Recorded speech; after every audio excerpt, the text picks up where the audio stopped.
Call me maybe. Little not really interested. Call me maybe. It's Carly Ray Jepson here at Bay FM, live and local on the Redlands coast, chatting with Madonna Guy, and we're talking about plastics, the detrimental effects. There's not many good effects of plastic, health-wise.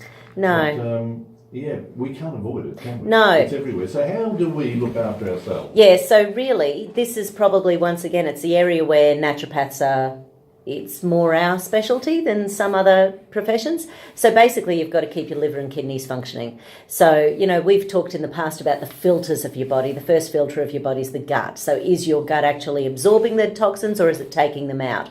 Is the liver absorbing toxins or taking them out? Your kidneys, your immune system. So it's about keeping these up and running.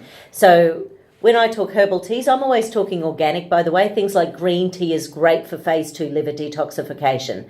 If you're not buying organic, once again, you can be adding to your toxic load. So organic green tea can be really beneficial. It's got to be organic. Like I do drink green tea occasionally. Yeah. My friend, she drinks it constantly. Yes. I won't mention names, but it comes in a sealed little sachet. Yes. You break that open and you take the tea bag out, but the tea bag could be... Yeah, exactly. And this is the painful thing, quite often the tea bags can be bleached, they can be coated in BPA. I have been stunned by the amount of things that BPA's utilised. So, and I'll just have a little example with this. There was a naturopathic oncologist talking at a breast cancer seminar 3, 4, 5 years ago, and she had herself had breast cancer. And she was talking about this particular client of hers was hooning through the detox process before she'd had her breast cancer treatments done. So what she does with her clients is does 3 months of good detoxification. So whatever chemotherapy, radiation, operations need doing. There's a running start. She's got a really good running start. She's in a healthiest position to cope with anything the doctors want to do with her. And then they do detoxification afterwards, which is pretty much how we suggest our clients go through the process as well. But oncologists, of course, they want you in there quick, smart. Detox commercials on the computer in shops, are they all good? Or they a bit gimmicky? Possibly do something, whether or not they are specific enough for what you need is a whole different thing, because there's a million things you can detox with. So some of my favourite detox agents, green tea, love it for phase 2 liver detoxification because there's so much research on it. Things like zeolite. So zeolite is a crystal that is found in the earth, and basically it sops up toxins in the earth. But if someone just chops it up, whacks it in a bottle of water and sells it to you, it's going to be filled with toxins. So once again, you have to get fully cleansed zeolite. Zeolite is amazing. I heard a toxicologist speak here about 10, 12 years ago, and then I went to New York to hear another guy talk about it, and he'd done a couple of years of research to find out, it was for cancer research actually, Rick Deitch, and he found that zeolite helped to pull lead, mercury, cadmium, aluminium, the chemotherapy toxins, the radiation leftovers after cancer. So it was a really big positive in his studies. Expensive? Oh, yeah. It would be, yeah. Because the cleansing process isn't cheap. Because it's like a honeycomb nature, and it's very, very charged. So it's all about, that's why I love zeolite so much. It's an incredibly negatively charged mineral, whereas a lot of things like lead, mercury, cadmium, aluminium are positively charged toxins. So basically, and then it only leaves the body once it's neutral. Cancer cells are negatively charged. So with zeolite, it starts off being negative, it goes in, it sops up some positively charged toxins, temporarily making the zeolite positively charged, which brings it back to a cancer cell, which is negatively charged. It sops that up, and it only leaves the body once it's neutral. But it does, and it generally takes 7 to 9 hours to leave the body. So when you start this process, how long do you have to be on it for? Exactly. How long's a piece of string? How toxic is our body? So the studies that they did do with zeolite, for example, because they weren't using anything else, and they did it on coal miners. So they were talking toxic little human beings. They found that the lead, mercury, cadmium, aluminium, there was like everyone. It was the same order of the heavy metals that were being pulled out, and they were doing urine tests every week. And then after about 3 months, approximately, everyone was slightly different. But those those heavy metals were coming out again. So what they found is that the first batch were pulling them off the gut wall.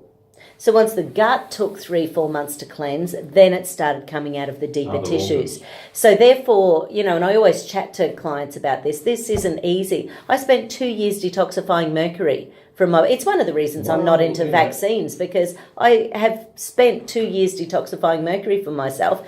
Vaccines are about 50% mercury by weight. So for me, I know I need to do it to go to South America. It's not something I want to put in my body by choice. What about the news that we hear every now and again about the lead contamination in infants, especially children? Yes. Mount Isa. Yeah, and they're talking that it links in with autism, Asperger's, ASD. I think ADHD is the highest in mercury, and I think there's another one somewhere in New South Wales that also has huge smelters as well.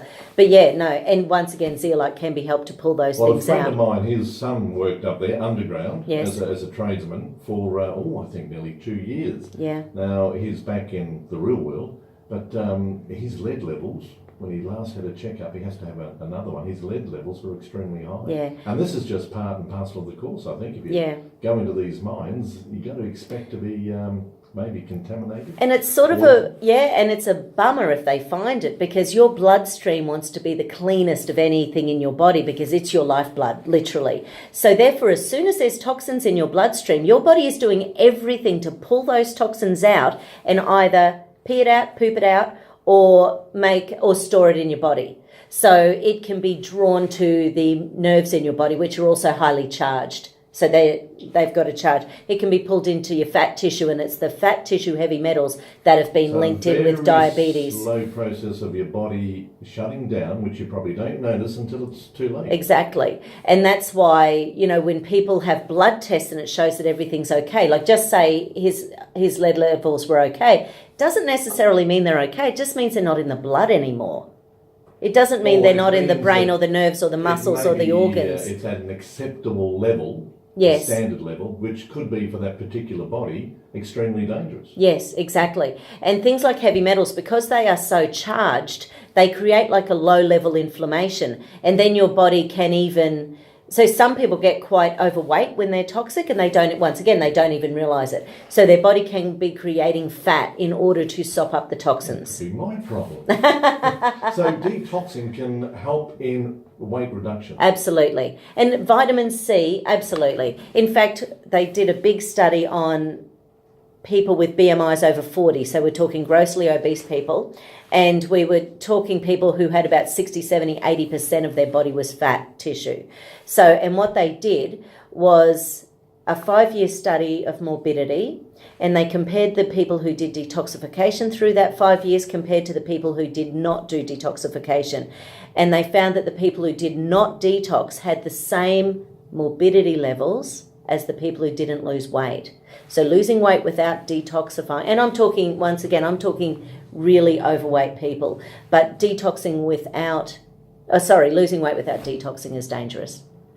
I was going to say then detoxing could be a process that would take at least a month. Yeah. Oh, absolutely. And that may be still too short.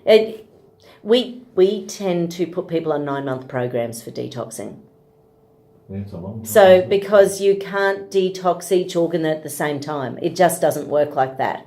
So if you want to detox, say we're talking about breast cancer and prostate cancer and that sort of thing. So if you want to do hormonal detoxes, that's an entirely different process to if you've got parasites and candida, which is an entirely different process to if you've got asthma and toxins in your lungs or mental health processes where you've got toxins in your brain. They're all totally different processes. We've made a mess of things, haven't we? We really have. Yep, we have. 18 minutes away from 12 here at Bay FM. Ted Seymour coming up after the 12 o'clock news, sports and weather.